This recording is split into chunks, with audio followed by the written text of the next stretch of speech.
Shut up and sit down. A Happy Life Essay. Essay on a Happy Life for Students and Children in English. Everyone in this world craves a happy life. It is difficult to define happiness as it is a state of the mind and it is subjective. Happiness is related to material glory and splendor by some associate it with the health of a man, while for some it lies in a sort of contentment with whatever one possesses. People crave happiness. Happiness to them is just a good and comfortable dream. The manner of living has various standards. Everyone, therefore, has his concept of happiness. Most men are dissatisfied with their present state of affairs and condition. One always wants an increasing amount of materialistic assets. A poor man living on the roadside will be aspiring for a hut, while a hut dweller will be aspiring for a house.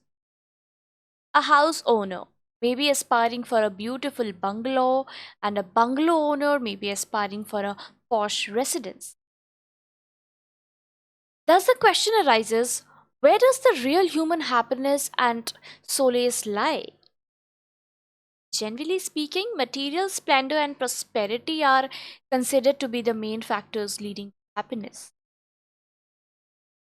A wealthy man enjoys all the comforts, luxuries, amenities, and facilities of life. But does he consider himself to be happy? A rich man may be the master of millions, but even then he may be unhappy due to ill health. Being ill, he cannot enjoy all the pleasures of life.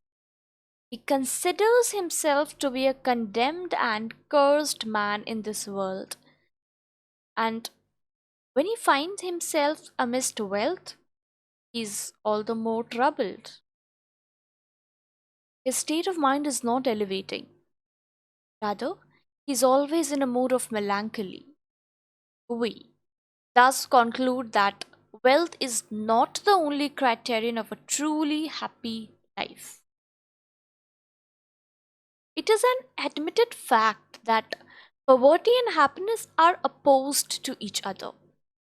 But there have been some instances when we find poor people quite happy and gay. Their minds are not corrupted by the sweeping changes of times. Their lives are balanced and happy. They feel contented with their major resources and they believe in the following lines of Wordsworth: be content with what you have, little be it or much. Such people are really happy. Their mental states are always calm. Otherwise, there is no end to the desires of humans. Human desires are infinite. They multiply with fortune. A millionaire longs to become a multi-millionaire, and this vicious cycle for acquiring has no end to it. Moreover, humanity is a strange lot. People always want what is not in their possession. So their desire to acquire and possesses leads to aspirations. But their failure to achieve those aspirations brings frustration. The craze for more things and its unfulfillment leads to unhappiness and melancholy.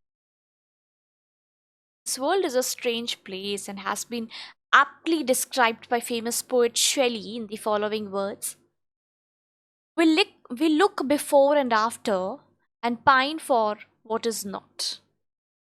A happy life results from a state of mind. Health is also one of the most important factors that promote happiness.